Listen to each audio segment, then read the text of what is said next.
What is going on, everybody? It is your boy Baddog back with another New York Giants video. Happy hump day, everybody. Just got out of work, hitting this video off real quick. I will be live for the New York Yankees and the Baltimore Orioles tonight, 6:50. Hopefully you can come by and hang out, see if the Yankees offense can continue. Actually scored 13 runs last night, and I don't think the Yankees had scored 13 runs in the last 5 games combined. So hopefully the offense can keep it going, and hopefully the Yankees can keep it going. 2 games out of the wild card, 6 games behind Tampa Bay for first place, 5 behind the Red Sox now, which is crazy. The Red Sox have kind of fallen on hard times here, but that's why it is a marathon, not a sprint in Major League Baseball. Obviously, we'll see what the Yankees can do. Can't really complain with the way they've been playing lately, but you know me, I'll find something to complain about during the live stream. And you know me, I just like to complain. Anyway, let's talk about the New York Giants a little bit. So Kenny Golladay obviously left practice yesterday with a pulled hamstring, not a strain, so just a slight pull. It's not serious, thank God. They said he shouldn't be out much longer than maybe a week or two. It's nothing serious. It's not going to linger, anything like that. So that was definitely good news that they expect him back sooner than later, and hopefully he can get out there and get some meaningful reps with Daniel Jones and the rest of this offense to get on the same page. And Daniel Jones did have a good day yesterday. I believe he was 11 for 11 in the drills. And like I said, man, you know, I like to hear that. I don't care if it's against our defense. I know other people are like, yo, Baddog, Daniel Jones is struggling because our defense is good. And I like to hear that too. But I do want to hear positive news from the quarterback. And we got the yesterday. He played very well. And of course, he got in the middle of the scrum, which that was the bad news. But it's good to see Daniel Jones starting to find it, because there was a lot, there's a lot of reports he was struggling. And you want to hear that he is getting it together. And obviously that's a good sign. I don't know how he did today, but Daniel Jones looking a lot better, and that's definitely a good thing. And I'm not going to come on here and make a video going, oh, he's the GOAT. He's 11 for 11. No, but it's good to hear good things from Daniel Jones. We need to, the Giants are going to succeed, man, we need Daniel Jones to be good. And I'll say it till he proves me wrong, man. I physically, I know this kid can do it. It's just mentally, hopefully he can, increase that mental capability of going through the progressions quicker and everything else that he needs to do to achieve success. And I think that I know it's there. He's a smart kid. He's a hard worker. I know it's there. That's why I get so frustrated with him, because I know he can do it. I know he can. And hopefully he does it, But yeah, that's good news on Kenny Golladay, so nothing serious there.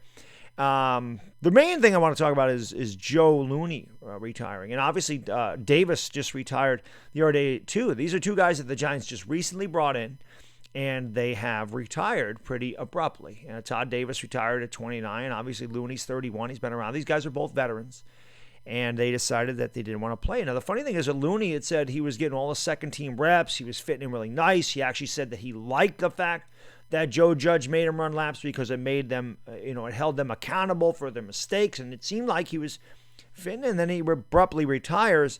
And obviously, this hurts the Giants because we definitely need offensive line depth, and being that he played with the Dallas Cowboys and he would know them pretty well, and, he worked with Garrett and everything else, I mean, it just seemed like that was going to be a really good fit for the Giants, and he decided to retire. So it got me to thinking, and again, I'm just, whatever, just throwing this out there, and you guys can tell me what you think. And like I said, whether you agree or disagree, I always like to hear your opinion.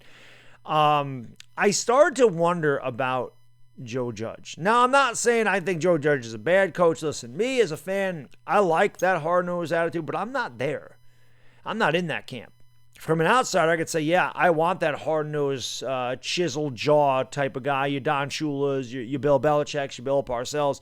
They were all very successful in the NFL with the tough love thing, but let's face it, Belichick can still get away with that. Belichick is a proven winner. He's like the last of the Mohicans. There's not many of those type of coaches around anymore. You don't have those type of, punch you in the jaw attitudes. You don't have the guys that make their players, hold their players accountable. You don't have the guys that are rough on their players. And the one thing I can think about with Joe Judge is this. Now, I know Shannon Sharp talked about it last year, saying that he didn't think, and I don't think it was just him. I think other guys said it. I can't remember. It was a linebacker. I don't remember his name off the top of my head, man. I think he played for the Eagles. It wasn't Dhani Jones. I can't remember the guy's name. It'll come to me after the video's over. But they said that these players aren't going to buy into this, and that they're not going to put up with it and everything else. And Last year, it seemed like they did. Last year, it seemed like they were on board. It seemed like they played very hard for Joe Judge. It seemed like they wanted to put in the extra work and they wanted to win. It seemed like he got the most out of this team, which is why Giants fans are very high on Joe Judge, very high on the team.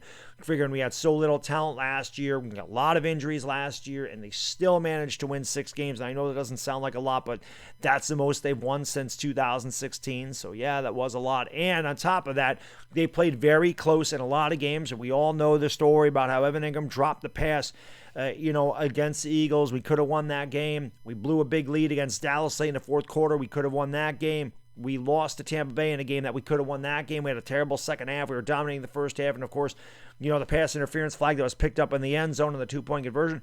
So the Giants were in a lot of these football games last year. So it gives a Giants fan an optimistic look at 2021, which is why I'm optimistic. I think they're going to do good too. But the thing of it is, I don't know if Joe Judge kind of rubbed these guys the wrong way. They were not New York Giants, at all, and they were veterans. They were acclimated to a certain system.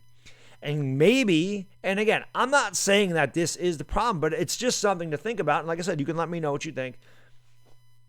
Did Joe Judge rub him the wrong way? The veterans say, I'm not going to come in and play for this guy. I don't want to deal with this in training camp. Now, remember last year, training camp was totally different. They had no OTA, they had no OTAs, they had no mini camps, they had none of this stuff. And I really don't know how vigorous training camp was last year with everything that was going on. And obviously this year it's a full camp and things are much different. And maybe Joe Judge has an even more, a tougher attitude this year. I do like that he makes some run laps. Like I said, I am not in the training camp. So from an outsider, I'm all for that. But these players are different this day and age. It's tough. Some guys don't want to deal with this. Maybe some of these guys came in there and they just say, oh, you know what, I'm going to retire. I'd rather just retire than go through another training camp. We all know Strahan hated training camp near the end of his career. Actually, he never liked training camp, but he really hated it near the end of his career. He didn't show up for training camp in 2007. He took a massive fine for not being there in 2007, and he has come out and said, in the 2007 America game about the Giants, he said, if I knew that I could have just paid a fine my whole career for missing training camp, I would have just paid the fines. That's how much he hated training camp. But Tom Coughlin was a very hard-nosed, tough coach. And if you look at it, it seemed like this worked. And this wasn't that long ago with Coach Coughlin. It was 10 years ago, but things change in 10 years. And, again, Belichick's like the last of these guys. There are no more Coach Coughlins. There's no Parcells. There's no Shulas. These tough-minded head coaches really aren't out there anymore where they really just get into their players and they're more disciplinarians. And nowadays, it's like coaches want to be friends with their players. And although the Giants did improve a lot last year and we're looking for them to improve even more this year and maybe compete for this division, I think a lot of Giants fans will tell you we do think we're going to compete for the division, even with the questions on offensive line. You do wonder, how much of this is going to take a toll on these guys and how much they're going to put up with it and how long they're going to be like, all right, before, they say, I'm sick of this. I don't know.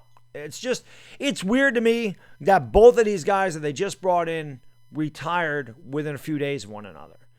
And again, it got me to thinking, and I know when I think that's dangerous, but it's an interesting concept. So I don't really know. Let me know what you think in the comments section. It sucks because we need the offensive line help. So hopefully that's not the case. Maybe these guys just said, I don't want to deal with it, but I don't know. Anyway, so all I got in this video. Come by tonight, and I think you're going to like the video tomorrow. Philly 500. That's time. It's Bad Diggy Dizzle. I'm out. Peace.